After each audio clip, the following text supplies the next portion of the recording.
nós que crescemos ainda no século passado e a gente leu livros em papel e a gente ouviu músicas em vinil, em CD, e a gente viu filmes no cinema, a gente vai querer continuar buscando coisas novas. Isso aí sempre vai ser tarefa do espírito humano, porque a inteligência artificial ela é matemática. Fabuladores, confabuladores, digníssimos beletristas, sejam muito bem-vindas, sejam muito bem-vindos ao Prelo. A gente tem um episódio especial hoje, a gente tem um convidado, Juca Novaes. O Juca é escritor, é advogado, é compositor, entre outras várias coisas. Está lançando o livro Você Diz Que Meu Samba é Plágio, Histórias de Plágio ou Não da Música Popular Brasileira. Mas antes da gente falar sobre esse tema, que engloba música, literatura, cinema, criação artística de modo geral, tocando nos limites da autoria, eu vou falar um pouco aqui da trajetória do Juca, que é cantor, compositor, lançou 19 discos, tocou em diversos países como China, Estados Unidos, Portugal, já teve músicas de sua autoria gravadas por nomes de peso do MPB, como Gene do Boc, Lenine, Alaide Costa, Danilo Caymmi. Criou também o Fan Pop, que é o Festival de Música Popular na cidade paulista de Avaré, minha cidade natal, nossa cidade natal, né, Juca? Nossa! Que já conta com mais de 40 edições e projetou gente como Chico César, como Zé Cabaleiro.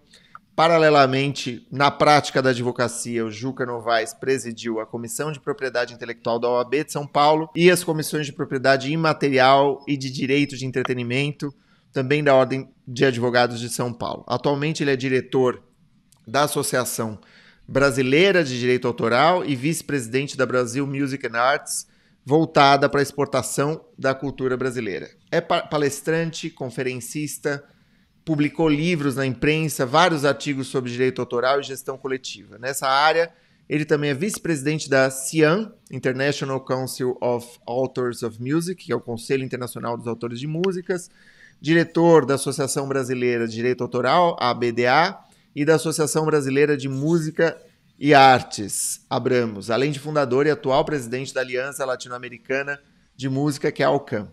Como se não bastasse, Juca também é autor de romances. Em 2023, no ano retrasado, publicou seu primeiro livro de ficção, meio Almodóvar, meio Fellini, pela Contracorrente. O romance conta a história de um jornalista e compositor que começa a criar canções para encontrar a pessoa amada, a mulher amada, que desapareceu sem deixar rastros, né? Segundo Juca, o livro é uma narrativa anti-inteligência artificial, né, Juca? Por abordar como emoções e experiências humanas são o motor da criação artística. E é entre aspas, o fantasma que ronda a criação das obras artísticas, hoje também na forma da inteligência artificial, o tema do novo livro do Juca Novaes. Escrito em parceria com também advogado autoralista Rodrigo Moraes, Você Disse Que Meu Samba é Plágio, traz casos de plágio, violação de direitos e falsas acusações documentadas na música brasileira desde 1929. A obra é publicada pela editora da Universidade Federal da Bahia e aborda esse tema espinhoso, interessante, curioso e totalmente atual, numa escrita que é clara, numa escrita simples, fugindo do juridiquês e das tecnicidades do direito. Juca, seja muito bem-vindo no Prelo e, bom, já te adianto, eu fico muito feliz que você esteja aqui conosco hoje e parabéns pela publicação. Tudo bem? Tudo bem, Thiago. Prazer estar participando desse podcast. Você sabe que eu sou um admirador do seu trabalho, não apenas como escritor, mas como difusor aí da literatura, formador de tanta gente de escrita, né? Então, e eu acho que esse tema é um tema importante porque ele atravessa um pouco os limites técnicos de uma discussão jurídica, né? Quando você fala o plágio, né? Vamos analisar um caso de plágio, tem que ter um perito para fazer análise se realmente existe um plágio ou não. É uma coisa que se popularizou, muito embora, curiosamente, essa palavra plágio ela não exista nem na lei de direito autoral. A lei não contempla, não usa essa expressão plágio. A lei coloca o que é um plágio, que é uma violação de direito autoral, ela está genericamente colocada ali com outras modalidades de violação. Não tem assim essa expressão, não tem um artigo da lei que fala de casos de plágio, né? Legal. Então isso é uma coisa interessante, mas é um termo que se popularizou e hoje com o mundo digital e com a difusão das artes no meio digital, a música, o audiovisual, artes visuais, então as questões de plágio sempre atraem assim um interesse, né? Então é também um tema que a gente, assim como advogados, o Rodrigo e eu, a gente procurou escrever com um texto mais coloquial, né? É claro que, como a gente está falando em alguns casos de ações judiciais, então volta e meia pode ter alguma expressão ali mais técnica, mas a intenção nossa foi de fazer um texto acessível a todos que se interessam por cultura, por música em geral.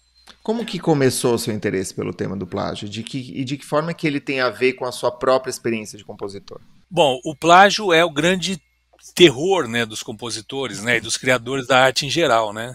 Tem uma história famosa do Paul McCartney que quando ele compôs a talvez mais bem-sucedida música que ele criou, que é o Yesterday, ele sonhou com essa melodia e acordou com aquela melodia na cabeça. E ele ficou intrigado com a possibilidade daquilo, veio tão fácil para ele, num sonho que ele pensou que poderia ser algo que ele já conhecia e que tivesse vindo à mente dele por essa razão.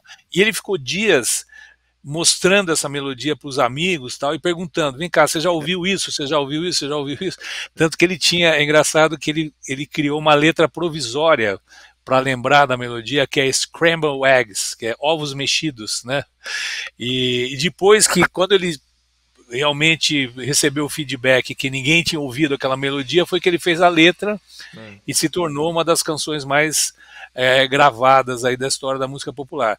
Então isso mostra um pouco assim como o processo criativo ele é muito complexo e a gente não controla de uma maneira absoluta o processo criativo. É claro que tem aquela famosa frase do Tom Jobim, né, que é 1% de inspiração e 99% de transpiração.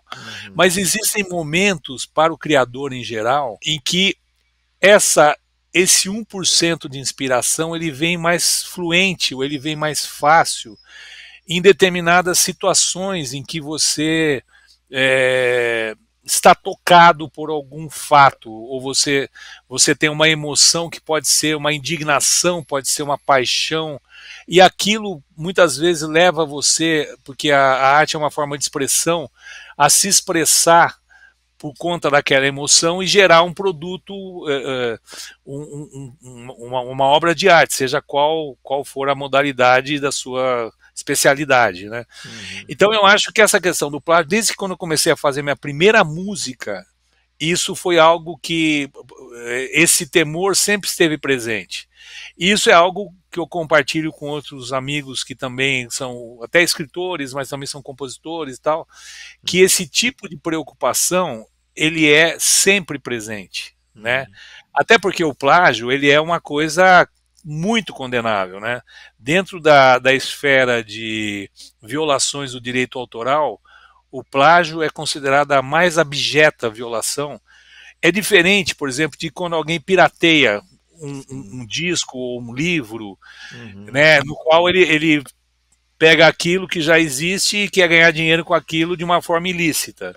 O plágio já é diferente, porque o plagiador ele pega uma obra de um terceiro e quer que as pessoas acreditem que foi ele que criou aquela obra. Então é uma coisa dolosa, uma coisa cerebral, né? Eu tenho um caso de plágio literário que expressa bem essa característica, porque é um caso assim bastante grande em termos de expressão econômica, porque a pessoa que plagiou é uma escritora best-seller e ela fez uma coisa que é a regra, é o caminho do plágio. Ela pegou um livro e ela pegou os exemplos fáticos. Era um livro, na verdade, tratando de fobias. Era um livro técnico, mas era uma experiência pessoal do criador do livro original, meu cliente. Então ele mesclava algumas explicações técnicas com descrição de fatos que ele tinha vivido. Então, são experiências personalíssimas.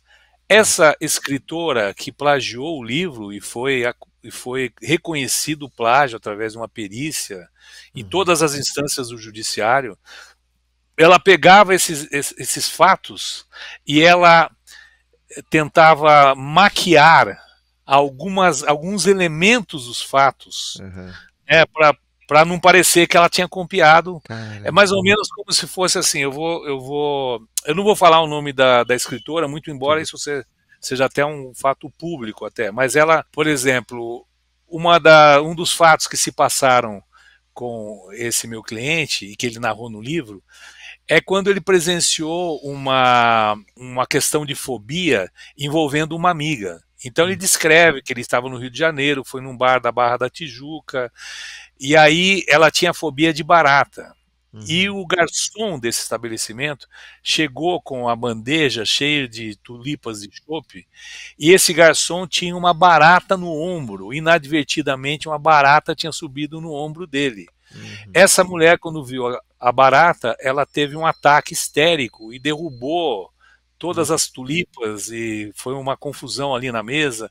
Então ele começa falando desse fato, né, para descrever um caso de fobia, né? A plagiadora, ela pegou essa cena, mudou o bairro, era na Barra da Tijuca, era no Leblon, ela mudou para a Barra da Tijuca ou vice-versa, mudou o inseto, não era barata, era libélula. Mas a história era a mesma, o assunto era o mesmo. Então essa coisa do maquiar é um dos elementos do plágio.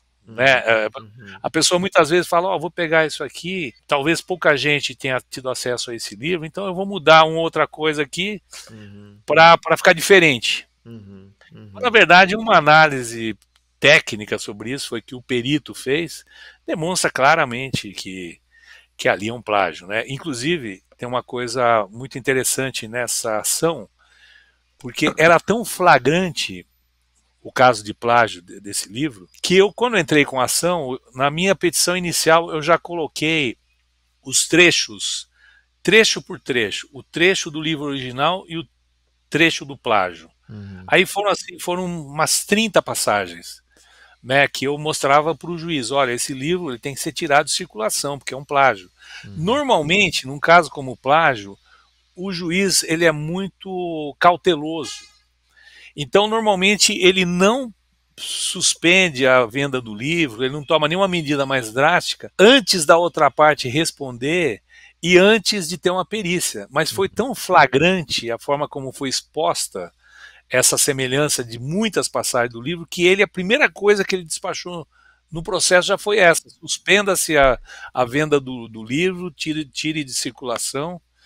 E foi então um caso bastante interessante, assim, de uma coisa muito flagrante da condenação do plágio. Não, até porque essa é uma autora muito conhecida, né, Juca? E é autora de outros livros. Eu até fico pensando assim, esses outros livros aí, sabe? Como alguém que, sei lá, escreve 2, 3 livros com a própria autoria, de repente o quarto eu fiquei até pensando nisso, sabe? Tipo, pensa, será e esses outros, né? Quem que foi que escreveu esses outros livros? E ela tem um sucesso tremendo, né? Imagino que de fato...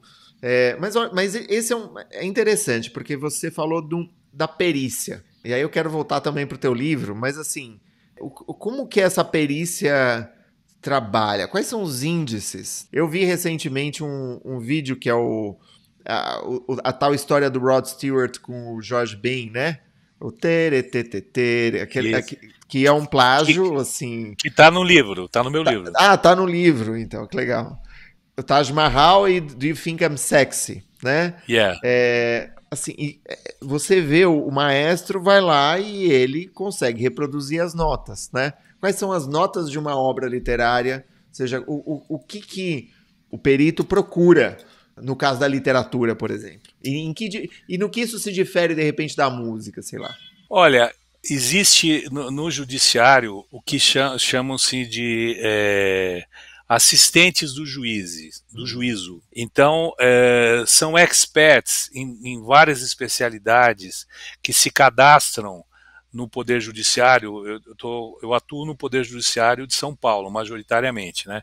Então, existe aqui uma série de técnicos, né? No caso da literatura, por exemplo, são pessoas que têm uma trajetória ligada à análise literária, né, que se cadastram e ficam disponíveis para serem nomeados como peritos. Entendi. No caso, por exemplo, de um perito de música, é alguém que saiba ler partitura, que tenha conhecimento dos elementos básicos da música, né, para poder fazer uma análise, por exemplo, de semelhanças melódicas ou harmônicas. Né? Então, é um técnico, na verdade. E aí, quando o juiz recebe uma ação, e numa ação como essa, é imprescindível que se faça, que tenha uma visão técnica, que tenha a perícia, porque o juiz, óbvio, não tem conhecimento técnico para poder opinar sobre tudo. Né? Ele precisa de um assistente, ele precisa de um especialista, do expert, né, do perito, para poder analisar aquilo e para poder ter uma conclusão sobre aquela acusação de plágio. Então, nesse caso, é interessante a sua pergunta, porque nesse caso específico que eu mencionei, tinha uma questão porque ocorreu o seguinte: nós entramos com a ação, nós encaminhamos uma notificação para a editora e para a escritora antes de entrar com a ação. Quase chegou-se a um acordo, mas acabou não sendo feito o acordo, aí nós ajuizamos a ação. Até aquele momento tinha só uma edição do livro dessa escritora. Ocorre que, quando houve a decisão do juiz, logo no início, para tirar o livro de circulação, ela, durante o processo e antes da perícia, ela celebrou contrato com outra editora e lançou uma outra edição. Só que ela fez o seguinte: como nós tínhamos ali colocado na ação os pontos, as passagens onde nós acusávamos de plágio, ela tirou do livro essas passagens. Praticamente virou um outro livro. Né? Ela fez uma confissão, né? É uma confissão. Sim. Na verdade, a interpretação foi o seguinte: olha, como está sub júdice, né? E para que não ocorra uma violação desse julgamento, ou seja, de eu lançar uma outra edição com o mesmo livro, então, em respeito à decisão que já existe no processo do juiz, que acolheu aquelas passagens como possível plágio, então eu vou tirar essas passagens para mostrar que o livro fica de pé mesmo sem essas partes. Né? E foi lançado por outra editora essa outra edição. Quando isso ocorreu, eu pedi ao juiz que houvesse a intimação dessa editora, dessa nova editora, e que também ela fosse ré no processo, né? Porque eu entendia que o plágio, ele não apenas era uma questão de você pegar aquelas passagens específicas do livro e falar, ó, isso é igual a isso aqui, mas a própria construção do livro era um plágio. Né? Aí o que aconteceu? O juiz, ele determinou que o perito analisasse também a segunda edição. E a conclusão do perito foi a seguinte: a segunda edição também é plágio. Era um plágio conceitual, porque, na verdade, a estrutura do livro era a mesma estrutura do livro do meu cliente. Né? Então, o perito, na verdade, ele faz essa análise estrutural, faz uma análise literária, para analisar se houve, de fato, ali uma intenção daquela violação autoral. Né?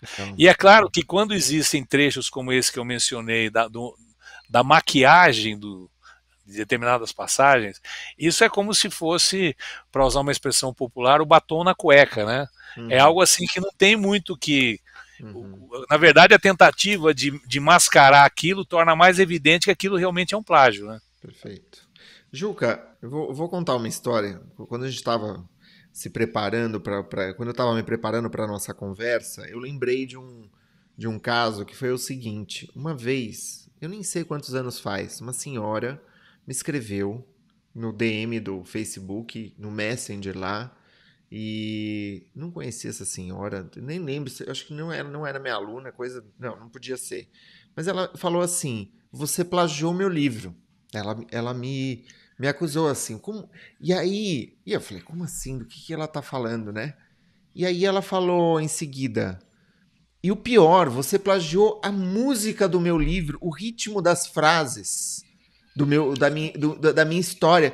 Como que você consegue plagiar a música das frases? O que você usa para fazer? Aí eu, entre um pouco condoído, né?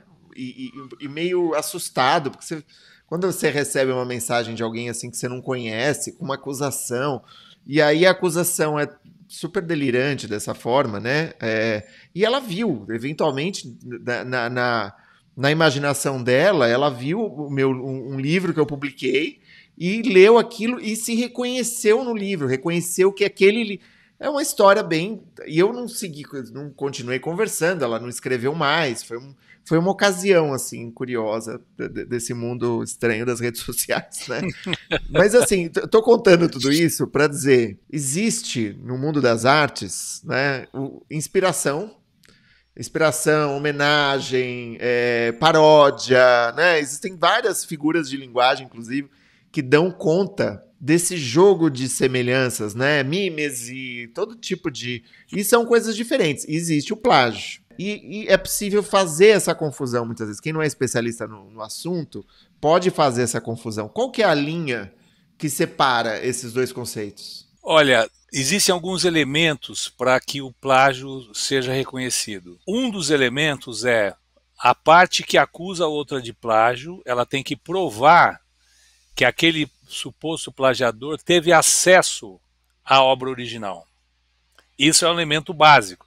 No caso que eu mencionei de plágio, no qual eu trabalhei como advogado, isso foi algo muito importante na discussão do processo, porque o meu cliente, ele tomou conhecimento desse plágio quando chegou um amigo e disse a ele: eu li um livro igual ao seu. Nossa. E aí ele foi verificar e realmente o livro era igual ao dele. E aí teve uma série de medidas antes de ajuizar a ação, teve a tentativa de contato, teve a notificação. A editora que publicou esse livro era uma editora grande, isso foi um fato que aconteceu há 15 anos aproximadamente. O dono da editora chegou a vir do Rio de Janeiro para São Paulo, nos reunimos 2 vezes, porque era interesse da editora fazer um acordo, né? Porque a grande questão é o seguinte: você pode resolver isso de uma forma como um negócio, né? Você vai fazer um pagamento e aí então você não vai entrar com processo de plágio e ninguém vai ficar sabendo que o livro é plágio. Né? Eu conheço muitos casos, já trabalhei em casos que ocorreu isso. Então a editora vislumbrou que o prejuízo não apenas financeiro, mas institucional, de imagem, não apenas para ela, editora, mas para as obras também da escritora, que, como você falou, tinha outros livros, né? Então, a editora tentou muito fazer um acordo para que aquilo não chegasse a virar uma ação judicial e não fosse publicizada.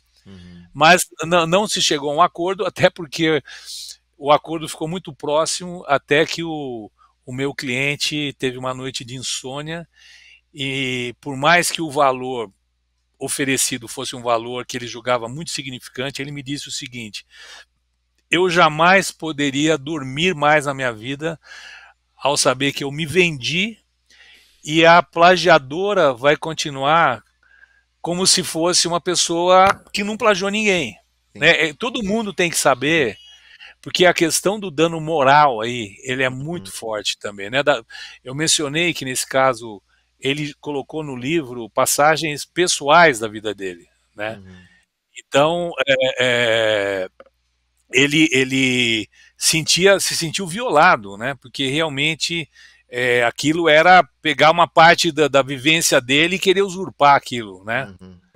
Uma vez eu escrevi. Essas histórias de plágio são muito comuns, né, Juca? Assim, São. nem sempre elas alcançam o âmbito jurídico ou Assim, eu também te ouvindo, eu lembro de uma vez que eu acho que eu publiquei alguma coisa sobre um assunto e uma pessoa, na verdade um amigo meu, ele pegou essa ideia e a ideia meio que abria um artigo, uma matéria para uma revista internacional, assim, para um jornal tipo Le Monde, entendeu? Porque esse meu Sei. amigo é mais conhecido do que eu.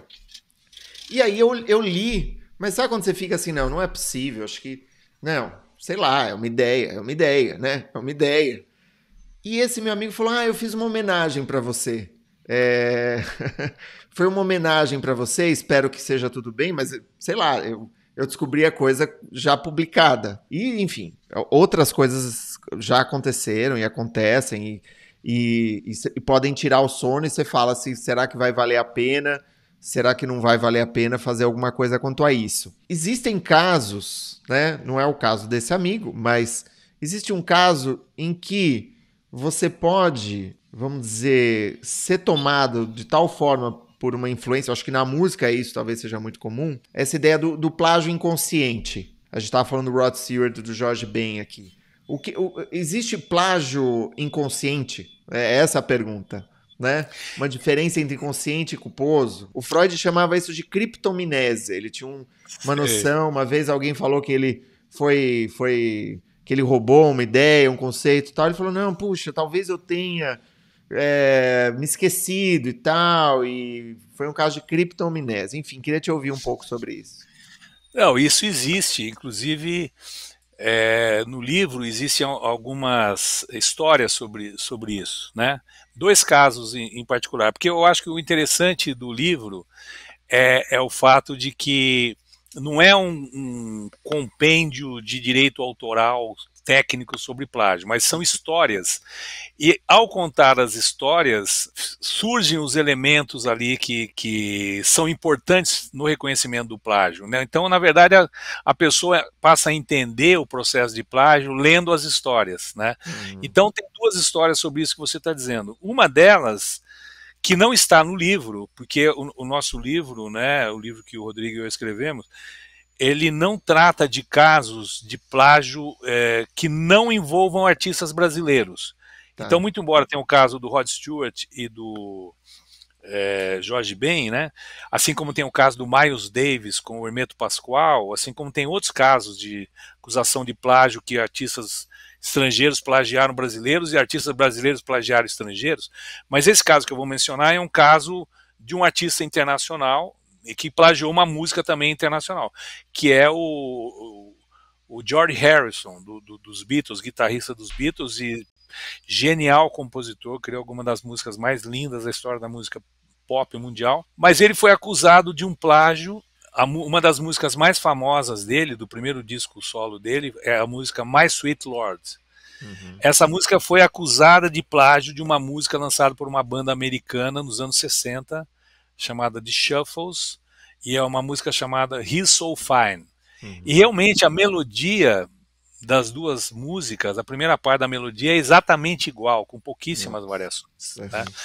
Mas, inclusive, você disse uma coisa aí falando do plágio literário, você falou assim, como seria possível, será que os outros livros daquela pessoa também ela usou no processo de plágio? E eu pensei nisso com relação ao George Harrison, pensei, nossa, mas o cara que fez Here Comes the Song, o cara que fez Something, como que o cara vai parar um dia, sentar e falar, vou copiar uma música de uma Pois outra é. pessoa? Ele não tem instrumentos, ele não tem capacidade dele criar genuinamente. E foi aí que ficou famosa essa discussão, ela é muito utilizada em casos de plágio nos Estados Unidos, é uma referência jurisprudencial importante, porque ele disse o seguinte, olha, realmente eu já tinha ouvido essa música, só que eu interiorizei essa melodia e foi um processo de plágio involuntário. Eu não pensei em fazer um plágio, eu peguei criei um acorde ali, comecei a seguir uma sequência e me veio uma melodia na cabeça. Então eu segui, foi uma coisa que eu criei ali na hora, eu achei que era uma coisa genuína. E quando eu vi, isso era igual a uma melodia que já tinha sido criada. Então eu não cometi um plágio, né? Uhum. Foi algo involuntário. Ainda assim, Ele foi condenado. Ele foi Por condenado? quê? Ele Ah, foi condenado. Porque senão, essa pode ser uma defesa de qualquer pessoa que cometa um plágio. Né? Olha, desculpa, mas foi involuntário. Então, o fato de ser involuntário, se há a prova de que ele teve acesso àquela obra originalmente, né? Então o processo ele pode ter vindo de outra maneira. É o caso do Rod Stewart que você mencionou. O Rod Stewart também ele reconhece o plágio involuntário, mas ele sequer discutiu isso. Ele já de cara falou, olha, eu reconheço que eu... Porque ele veio no Carnaval do Brasil, naquele ano, acho que 1978, uhum. num ano em que essa música, Taj Mahal, era um sucesso absoluto. Ele voltou para Londres com essa referência melódica na cabeça. E aí ele tinha que fazer canções para o novo álbum e saiu uma canção com aquela melodia. Então ele falou, olha, eu poderia falar, olha, mas é uma canção do Brasil, né, que é um país distante, não sei o quê, eu não tenho conhecimento, mas não, eu estive lá, eu ouvi essa música, eu fiquei fã dessa música e realmente a melodia mesmo eu não tenho o que dizer. Tanto que aí fizeram um acordo e toda a receita dessa música, desde então, foi doada para a Unesco, né, de Uhum. comum acordo entre eles, né. Então, essa questão do plágio involuntário, ela existe, né? Mas ela não pode servir de defesa para que o plágio não seja reconhecido, desde que fique claro que o plagiador ele teve acesso àquela obra previamente. Interessante isso, né? E você falou da comprovação do acesso prévio. Mas, e nesses dois casos, a gente tem o reconhecimento por parte dos plagiadores de que eles tiveram acesso, né? É muito diferente no caso da autora que você mencionou também, em que isso precisou ser encontrado no livro, ou seja, havia vários indícios. Eu me lembro agora de um caso que ficou muito conhecido na época, de um escritor que inclusive escreveu a quarta capa do meu primeiro romance, que foi o Moacir Scliar. O Moacir Scliar tinha um livro clássico da literatura brasileira que falava sobre ditadura militar, chamado Max e os Felinos. Eu não sei se você lembra dessa história. Lembro. E aí o Martel, que é um autor que ganhou o prêmio Booker Prize, e ele ganhou o prêmio Booker Prize com As Aventuras de Pi, que foi um livro que virou filme, Virou saiu no filme, cinema, ganhou Oscar, né? ganhou Oscar. E eu lembro na época a gente conversava, ele e eu, e ele falou: os advogados estão me assediando, porque todo mundo quer me representar, porque é uma causa ganha, sabe? Porque Sim. até o Martel parece que, eu acho que é um autor canadense, não sei, ele tinha reconhecido que tinha tido acesso à obra e tal, que tinha achado muito interessante, mas foi meio arrogante também no comentário dele, desnecessariamente arrogante, meio que disse que não gostou muito do livro, mas achou muito bacana a ideia e resolveu se inspirar nessa ideia. A ideia basta, Juca? O que você acha assim disso? Assim, qual que é o... Porque alguém pode escutar a nossa conversa e falar assim, bom, peraí, então se eu contar uma história no começo do meu livro sobre saúde mental e é o caso de uma fobia, será que eu tô copiando alguma coisa, sabe? Eu sei que é difícil, né? É. Mas onde que você reconhece assim esse limite assim? Bom, primeiro a gente tem que ter a consciência do seguinte: a lei autoral diz expressamente que as ideias não são protegidas pelo direito autoral. Né? Uhum, O que é protegido é a exteriorização da ideia. Então, isso é um ponto importante de observar. Outra questão é o seguinte: cada caso é um caso. Nós podemos ter uhum, casos em que um juiz entende de uma maneira, mesmo após a realização de uma perícia, e na uhum, mesma situação outro juiz decidir de outra maneira, né? Só uhum, para dar um exemplo aqui, que eu gosto de citar exemplos que remetem ao livro, porque são coisas, são experiências, né? É o caso famoso do Morris Albert, que é um compositor brasileiro que fez uma música de grande sucesso, Feelings. Se tornou um uhum, sucesso extraordinário, talvez uma das músicas criadas por compositores brasileiros que teve maior sucesso, foi gravada por todo mundo, Ella Fitzgerald, Sarah Vaughan, Nina Simone. E aí um dia chegou lá, quando já era esse sucesso absoluto, chegou um compositor francês que tinha tido uma música incluída num filme francês dos anos 50, um filme que não chegou a ter grande expressão popular, e dizendo que era um plágio, que Feelings era um plágio. E realmente, a primeira parte da melodia era bastante parecida. Esse francês entrou com uma ação contra o Maurice Albert num tribunal de Nova York, porque o Maurice Albert estava vivendo nos Estados Unidos, e a grande questão aí foi a questão que eu mencionei já, que é do conhecimento prévio sobre a obra supostamente plagiada. E o juiz, ele acabou reconhecendo um argumento que eu acho duvidoso, porque a música composta por esse francês foi editada na mesma editora que anos depois editou a música do Maurice Albert. Ou seja, imagine, não é o nome dessa editora, mas imaginemos que a Warner Chappell, que é uma editora multinacional, então ela tem a Warner Chappell na França e tem a Warner Chappell no Brasil. Então lá na França a música foi registrada na Warner Chappell, na editora, e aqui no Brasil o Maurice Albert editou as suas obras também na Warner Chappell. Observando esse fato, o juiz concluiu que ele poderia ter tido acesso àquela música francesa porque a editora era a mesma. Eu acho um argumento que eu não reconheceria como uma prova de que houve o reconhecimento prévio. Porque a pessoa não é obrigada a ter acesso a todas as obras editadas pela Warner Chappell ao redor do mundo. Mas, enfim, foi o que o juiz decidiu, né? E aí acabou sendo reconhecido o plágio, ele foi condenado e teve que pagar uma indenização. E a partir de então, esse autor francês passou a figurar como coautor da música, né? Para todos os direitos jurídicos. Então, essa questão da ideia depende muito de como essa ideia é utilizada. Se uma parte da expressão gerada por essa ideia tivesse sido copiada, pode ser reconhecida como plágio. Agora, a gente entra num terreno ainda mais complicado e pantanoso, né, Juca? E que é o seguinte, os estudiosos têm apontado que a inteligência artificial, por terem acesso a uma base de dados de milhões de obras artísticas, estão se valendo de plágio para suas próprias criações, entre aspas, né? Ou seja, a inteligência artificial pode criar... Então, vamos pensar... Isso já é uma realidade possível, que um canal online crie entrevistas com base em figuras muito parecidas, sei lá, figuras muito... parecem filme, né? Conversando sobre plágio, entendeu?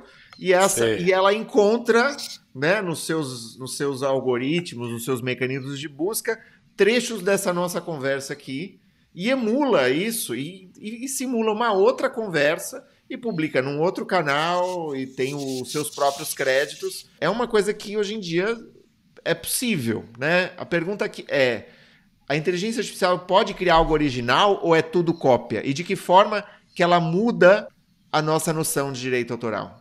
Excelente pergunta. Na verdade, essa questão de plágio, né, como eu disse, o plágio nem existe esse nome na legislação brasileira, né? Está como uma violação de direito autoral. Então, vamos imaginar que a mineração de dados, né, que é isso que você mencionou, de usar lá, no caso da literatura, usar no banco de dados os textos de milhares, talvez milhões de obras literárias para criar outras obras. Primeiro que há uma violação aí, existe uma utilização da obra desautorizada, né? Aquilo poderia gerar uma obra derivada, por exemplo, mas é inequívoco que há uma utilização desautorizada de obras quando você utiliza dentro daquele banco de dados essas outras obras. Então existe hoje uma discussão bastante forte com relação aos defensores de direitos autorais, no sentido de que é preciso haver um licenciamento de obras. Então a empresa que cria obras por inteligência artificial e está utilizando aquelas obras precedentes, ela deveria pagar aos representantes dos titulares de direitos pela utilização dessas obras, né? É isso que está se questionando em todo o mundo, né? Que é preciso haver um pagamento.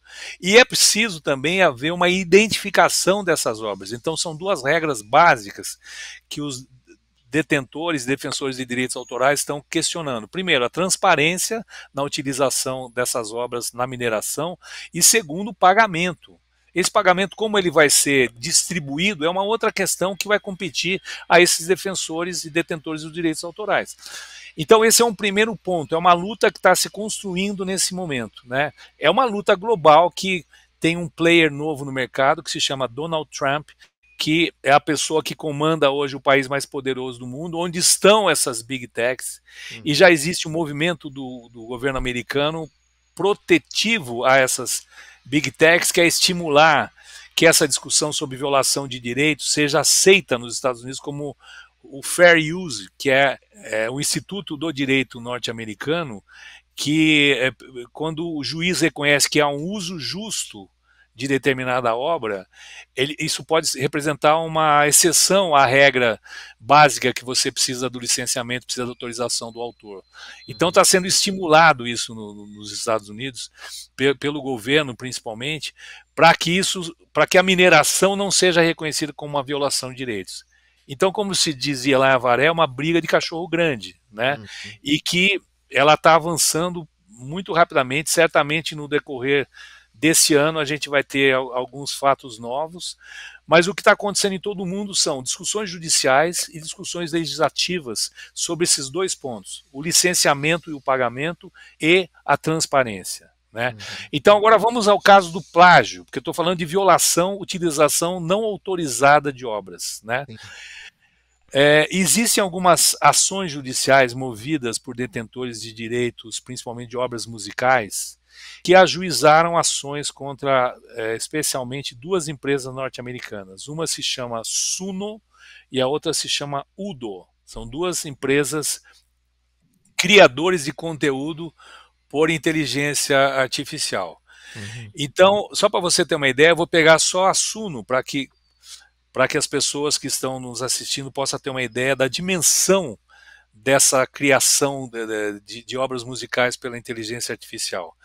Essa Suno, ela permite que você, ao se tornar um usuário dela, que você crie até 10 músicas por dia. Cada pessoa que se torna um usuário pode criar até 10 músicas por dia. A criação dessas obras não é apenas a criação intelectual, quer dizer, não vou nem discutir essa questão intelectual, a gente está falando de inteligência artificial que trabalha de uma forma matemática, mas o produto disso já é uma gravação. Então você pode pedir, eu quero uma música, ritmo sertanejo, cantado por uma mulher, que use sanfona e triângulo no arranjo e que fale sobre isso e aquilo. Vai sair a gravação, o produto final é uma gravação. Entende? Agora vamos falar de números e de impacto disso dentro do mercado da música. Se é possível até 10 músicas por dia, então eu imagino que é até 3.650 músicas por ano, né? Imagine agora, vamos multiplicar isso pelo número de membros e usuários da Suno hoje no mundo, 12 milhões. 12 milhões de usuários, podendo criar cada um deles 3.650 músicas por ano. Hoje já existe nas plataformas de streaming, por exemplo, uma das plataformas, né, o primeiro é Spotify, o segundo é o Deezer. O Deezer já divulgou que 18% das músicas que são introduzidas no sistema hoje são músicas criadas exclusivamente por inteligência artificial. 18%. 18%. Hoje, essas máquinas que criam música dessa maneira, elas colocam nas plataformas 1 milhão de obras por dia. 1 milhão de obras por dia. Então já existem alguns estudos projetando que até 2028 o mercado da criação musical e o mercado da produção musical feita pelos humanos vai cair cerca de 28%. E o mercado da inteligência artificial vai crescer 66%. Entende? Então nós estamos falando de algo assim descomunal, né? Que vai impactar de uma forma possivelmente irreversível o mercado da criação. Estou falando da música, que é um mercado bastante grande, né? Talvez o maior mercado, e que porque é uma obra facilmente acessível, né?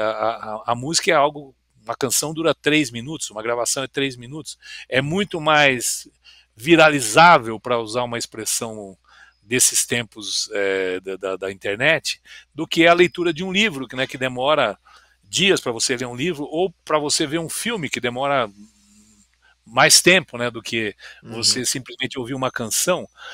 Então, no caso, se a gente olhar sob o ponto de vista do plágio, existem já 2 ações judiciais, no mínimo, uma na Alemanha e outra nos Estados Unidos, no qual essas empresas que representam os direitos dos criadores apontam casos específicos de plágio nas obras geradas por inteligência artificial. Porque existe aí um processo tecnológico, quando eles têm toda aquela base de dados, existe um processo de tokenização, são gerados pequenos tokens daquelas obras que são misturados até que se chegue a um produto final. Então, nessas 2 ações, uma movida nos Estados Unidos por uma entidade de defesa das grandes gravadoras, a RIAA, ela elenca um número X de obras musicais que teriam sido plagiadas pela inteligência artificial. Na Alemanha, a GEMA, que é a Sociedade de Gestão Coletiva de Direitos de Música, de obras musicais, ela aponta a mesma coisa, ela faz uma lista também de obras lá na Alemanha que teriam sido geradas por inteligência artificial e que são plágios, que trechos daquelas obras são plágio. Então isso...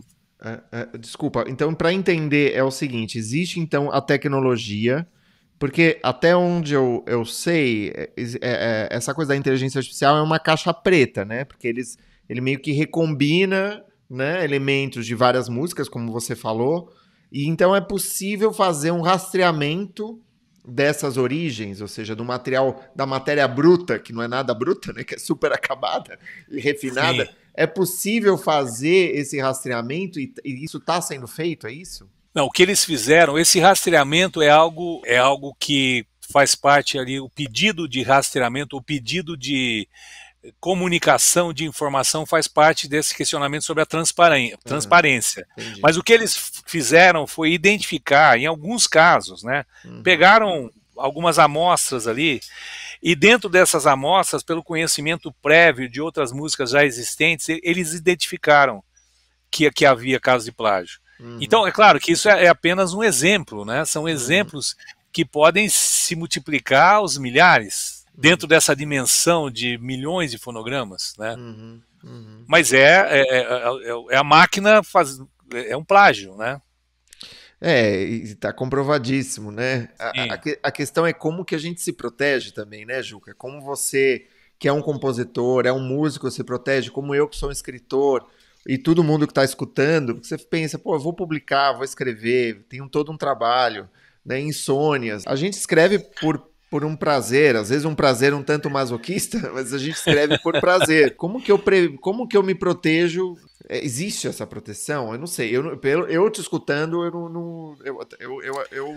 a minha aposta seria não. E eu acho que talvez uma das nossas últimas perguntas aqui é: como que você vislumbra, sendo realista mesmo, pensando assim, olha, se eu fosse ser o Ridley Scott, o Philip K. Dick, pensando num futuro aí daqui 10 anos, daqui 20 anos, nesse aspecto da composição das artes, da criação, você acha que a inteligência artificial, o plágio via inteligência artificial vai se tornar uma espécie de efeito colateral inevitável? Você acha que como que você enxerga esse cenário?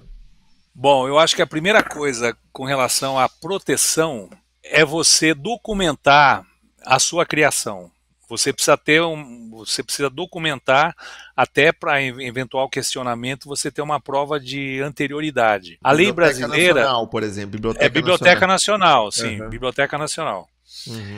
Mas mesmo que você não registre na Biblioteca Nacional, você pode registrar de outras maneiras. Você pode registrar num cartório, você pode registrar até através de um e-mail que você mande para você mesmo, entendeu?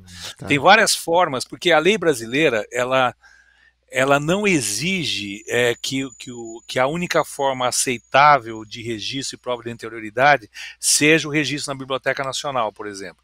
Então ela permite qualquer modalidade de prova. Então o que você precisa fazer é provar que você escreveu aquilo naquele momento, né, que você finalizou aquela obra e está documentado aquilo. Com relação a vislumbrar o futuro, é uma coisa interessante, porque eu pensei muito nisso nos últimos dias, porque eu estive num evento agora na Bulgária, onde mais uma vez se discutiu sobre inteligência artificial na arte, inteligência artificial generativa, e isso tem sido uma constante desde o final de 2023, porque é impressionante como isso é uma coisa recente. A inteligência artificial generativa, ela surgiu basicamente de uma forma concreta no final de 2023, então nós temos aqui 1 ano e meio. É 1 milionésimo de segundo na história do mundo, né? Onde as coisas evoluíram de uma forma muito rápida e sempre naquela proporção. A tecnologia avança de avião, enquanto a defesa dos criadores vai de trem, entendeu? É mais ou menos nessa proporção. Mas nesse evento em que eu estive em Sófia, na Bulgária, que foi a Assembleia Geral da CISAC e também a Assembleia do CIAN, da qual eu sou vice-presidente, teve uma discussão muito interessante sobre exatamente essa questão do produto da criação da inteligência artificial comparado com o produto de criação humana, que é o seguinte: cada vez mais, isso foi exposto inclusive por uma escritora francesa, aliás, espanhola, que se chama Inês Paris. Na verdade, ela é uma representante de uma sociedade de defesa de direitos autorais na Espanha, e ela fez uma comparação e ela identificou qual é a característica das obras criadas por inteligência artificial. Então ela disse que mais e mais essas obras elas serão fruto de uma padronização. Cada vez mais essas obras serão parecidas.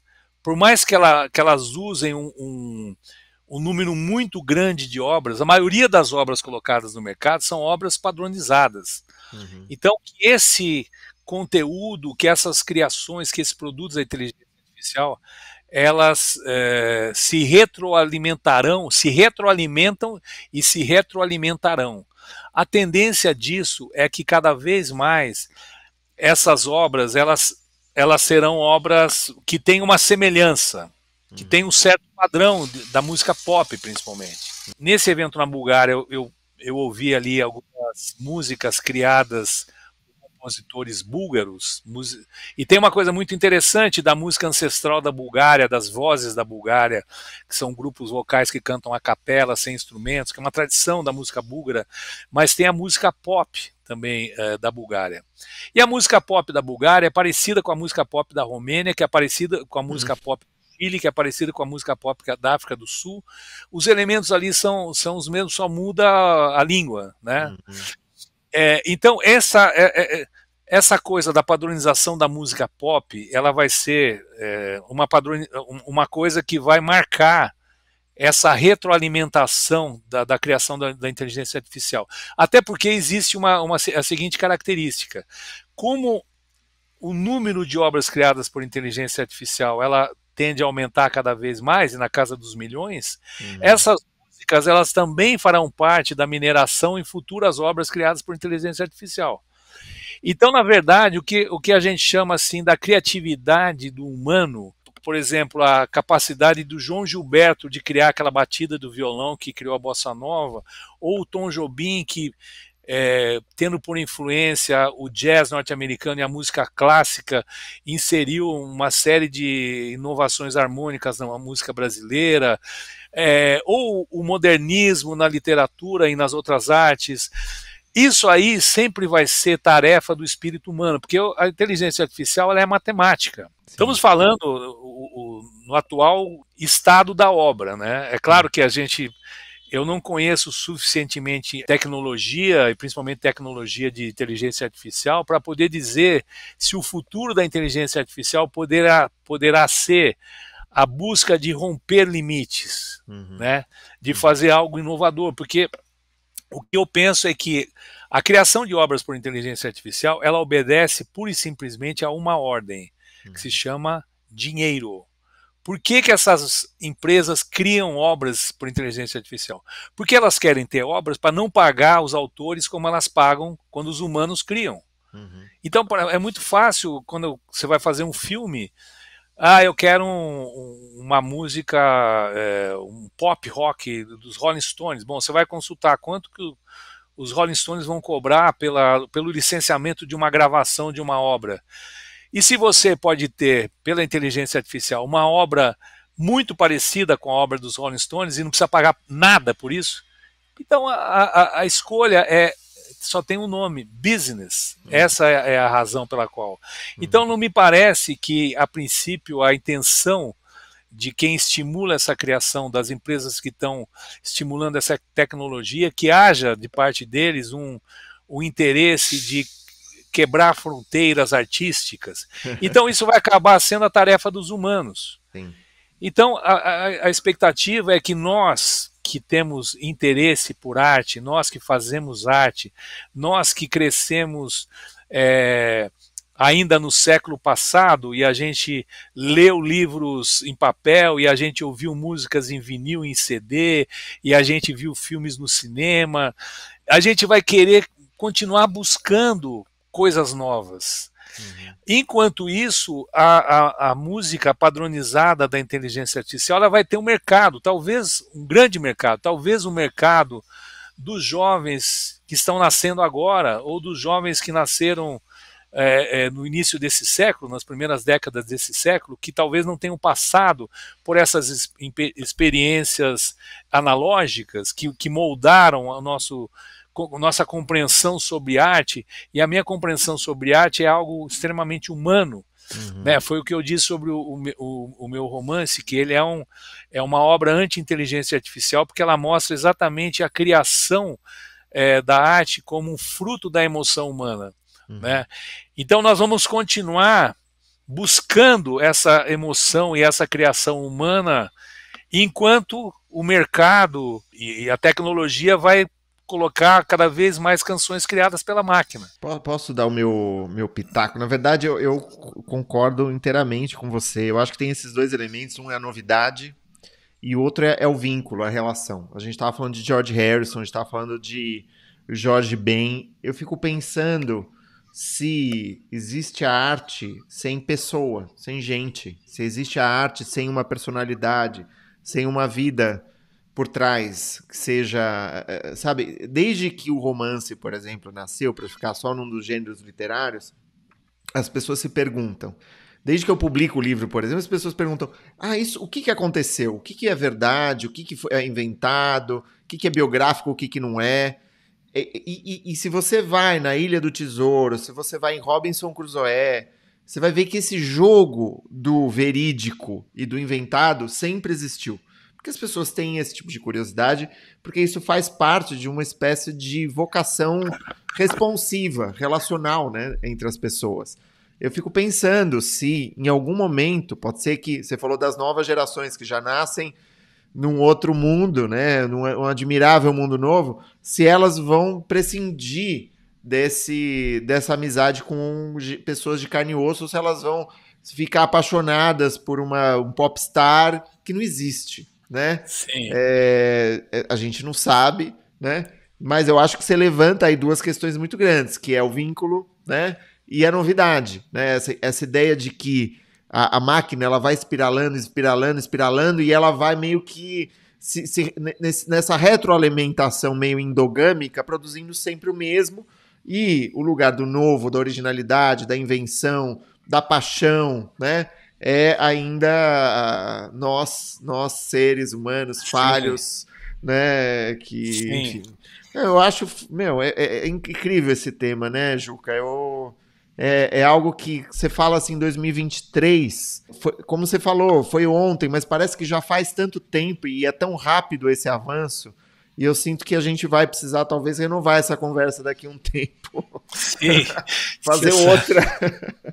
Você sabe, É interessante você falar isso, porque o ano passado, no final do ano passado, eu fui convidado para participar de um evento organizado pela Universidade de Lisboa e a Faculdade de Direito da USP. E lá, então, foi uma discussão sobre mineração de dados. E eu tinha acabado de voltar de um evento em Montreal, onde tinha se discutido várias questões de inteligência artificial.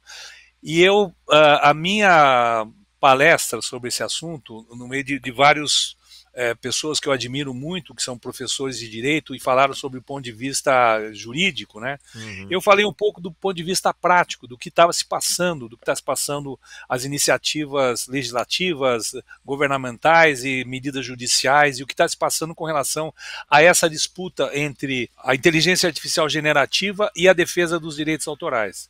Uhum. Bom, aí minha palestra foi apreciada e depois eu recebi um convite para escrever um artigo sobre esse tema para sair num livro que vai sair agora em Portugal.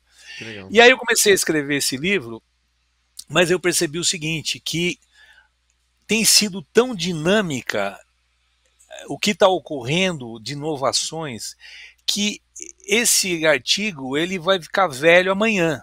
Se eu terminar de escrever hoje, ele vai ficar velho amanhã.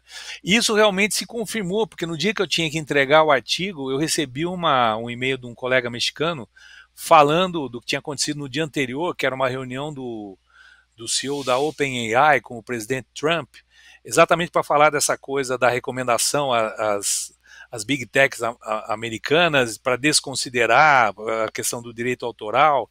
Daí eu pensei, isso aqui tem que estar no livro, mas eu vou colocar isso aqui, a semana que vem vai acontecer outra coisa. Então eu acabei mudando o título do meu artigo, que era o embate entre a inteligência artificial generativa e os defensores de direitos autorais dos criadores. Daí eu coloquei uma fotografia. Ótimo. E eu coloquei assim, para quem lê esse artigo sabe que ele já está desatualizado. Porque, como eu mencionei, eu tenho essa impressão de que a tecnologia vai de avião e nós estamos indo de trem. E é uma coisa quase impossível de se acompanhar, porque isso é muito dinâmico. Como eu mencionei para você, o Suno surgiu no final de 2023. Hoje o Suno está aí com 12 milhões de usuários. Então é uma coisa assim. E tem um aspecto que diz respeito ao que a lei afirma sobre direito autoral.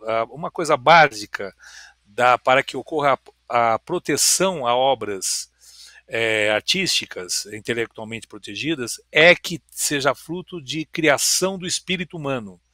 Isso está logo no início da lei autoral. E aí vem uma outra questão, que é como você usa a inteligência artificial. Você pode usar a inteligência artificial como uma ferramenta, desde que na gestão final daquelas referências, o humano seja a pessoa que vai optar e que vai decidir qual vai ser o resultado final, né? Então isso é uma coisa que existe uma confusão hoje de pensar, se a pessoa usa vamos dizer, o chat GPT como tema inicial para criar a letra de uma música. Eu conheço vários amigos, colegas, que tanto na publicidade, quanto no audiovisual, como na música, eles usam esse tipo de ferramenta e descartam a maior parte do que vem da máquina. Mas uma ou duas ideias ali são factíveis. Então, a partir daquela ideia, você vai criar, né, você vai fazer a sua criação artística ou profissional. Então, isso aí para mim é a mesma coisa de quando surgiu a bateria eletrônica, por exemplo.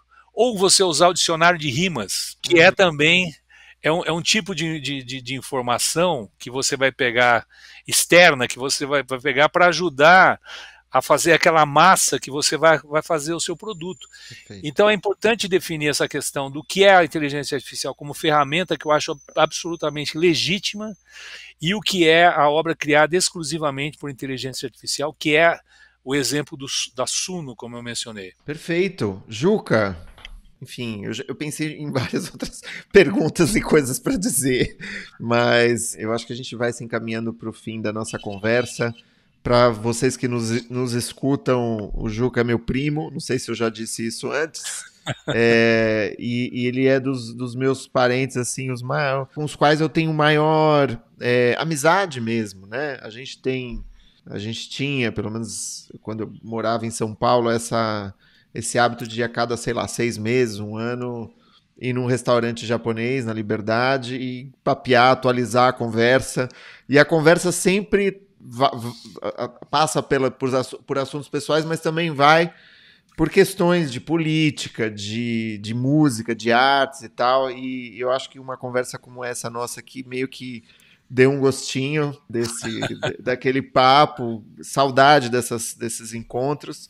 Eu também queria remeter o público à nossa outra conversa. A gente teve uma conversa há alguns anos sobre contrato autoral. Então, se você quiser saber um pouco mais sobre a natureza do contrato autoral, o que a gente deve se atentar na hora de assinar um contrato com uma editora, vai lá na conversa que está no canal, em algum lugar. E eu quero deixar para o público, mais uma vez, reiterar o convite à leitura de Você Disse Que Meu Samba é Plágio, histórias de plágio ou não da música popular brasileira. A gente está gravando em junho de 2025.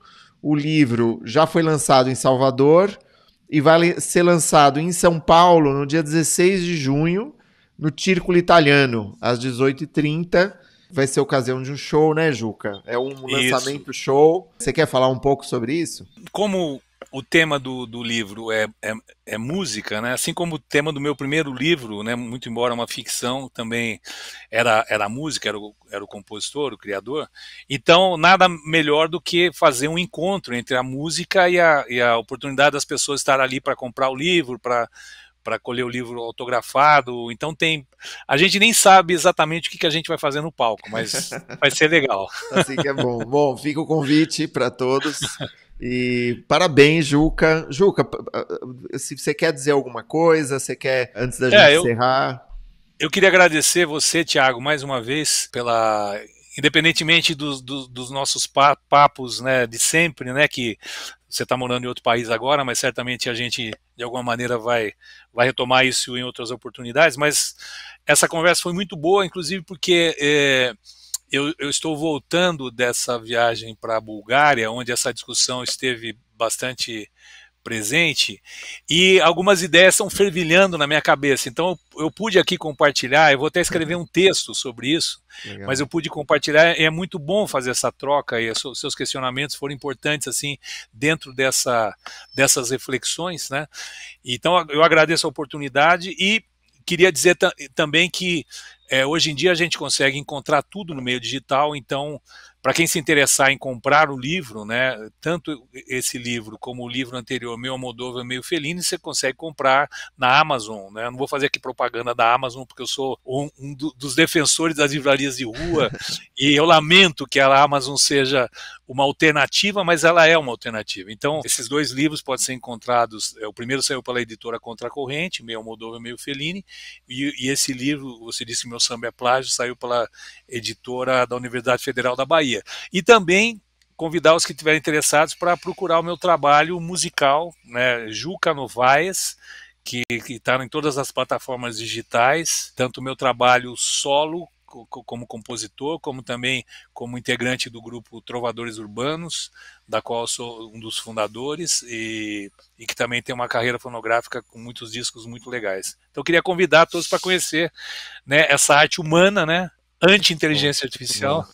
A gente vai deixar todos os links na descrição desse episódio. O episódio está em todos os tocadores, então, terminando aqui a nossa conversa, vai lá, acompanha o Juca.